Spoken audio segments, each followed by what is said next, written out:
Ayon mga kaklista, happy Halloween mga kaklista, at nagbabalik tayo sa napakatagal-tagal na ang tagal natin hindi nakapag-upload ng video. So ngayon ang topic natin sa ating video ay patungkol sa aking pudpud na gulong. Kasi nag-order ako ng aking bagong gulong. Yes, yun ang pag-uusapan natin ngayon. Mag-unbox tayo ng in-order ko na bagong gulong mga kaklista. As you can see sa video, napakakintab na nung gulong ko sa likod no? At yung sa harap hindi naman masyado, may naiwan pang spike, pero yung likod as in napakakintab, para ng bolang kristal sa kintab. So let's do it.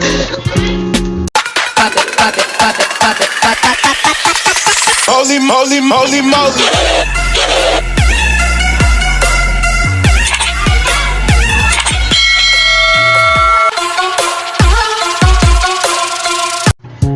Eto na nga mga kaklista, bubuksan na natin yung in-order natin sa Lazada. I-check natin dito kung yung in-order natin na gulong or yung laman nung pouch na ito is katulad nung nasa picture nung online seller dun sa Lazada.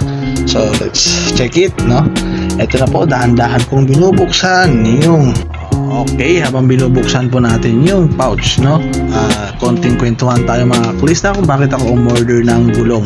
So kaya ako umorder mga kaklista, as you can see nga dun sa aking panimula, yung gulong ko napakakintab na at hindi na ako makapit, no, sa Lazada. So wala na siyang spike. So konting preno lang natin sa konting basa, no, as in dumuli na siya at nag-i-skid agad siya. So hindi na sa hindi na safe gamitin. Ayan nga mga kaklista, no, nabuksan na natin. Then meron tag na nakalagay na katunayan itong gulong na to ay bagong-bago pa. So tatanggalin natin yung tie niya. Yung tag yan, tatanggalin natin.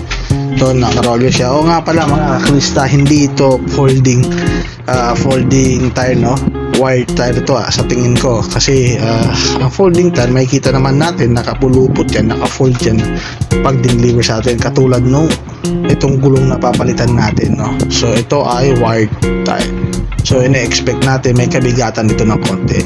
Well anyway, titimbangin natin siya mga kaklista, no. Kukunin natin yung weight niya, yung grams yan, para malaman natin kung mabigat ba talaga ito compared dun sa dati nating gulong na folding.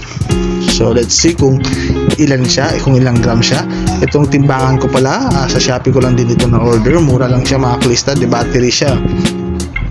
So ayan, from 0, wala pang nakalagay.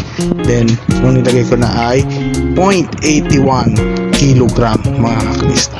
So ibig sabihin wala pang 1 kilo. So hindi siya ganun kabigat mga kaklista. Yung isang gulong ay bumibigat siya ng 0.81 kilogram, no? At kung may tatanong nyo naman mga kaklista kung ano ba yung gulong na papalitan ko, ang brand po nun ay Billy Goat. Folding po siya at skin wall, no? So pinalitan ko na nga kasi pudpud na, wala lang spike, lalo na yung likod. At yung likod lang po yung papalitan ko, since yung harap meron pa namang mga naiwang spike. So balik po tayo dito sa CST na in-order natin. Check po natin yung spike niya. Ayan po, no, napaka-reliable nung spike niya, no, dikit-dikit siya. So yung ganitong spike mga kaklista, pang fast rolling po ito, no, at napakaganda niya gamitin, napaka-smooth niya gamitin sa mga off-road, no, dun sa mga kalsada na smooth. Ito naman kaklista yung specs ng gulong, no, 29er yung napili natin, size 29 po. Sa nagtatanong sa mga presyo, sa Lazada ko po siya nabili. Ito na yung pinakamura na nakita ko sa Lazada. So makakatipid po kayo from 428, naka-discount po tayo ng 301 lang. So madaling sabi, nakuha ko yung gulong, yung isang gulong ng 301. So good luck sa ating lahat. Nasa description po below yung link nung store na pinagbilihan natin sa Lazada. So check na lang po doon. Salamat.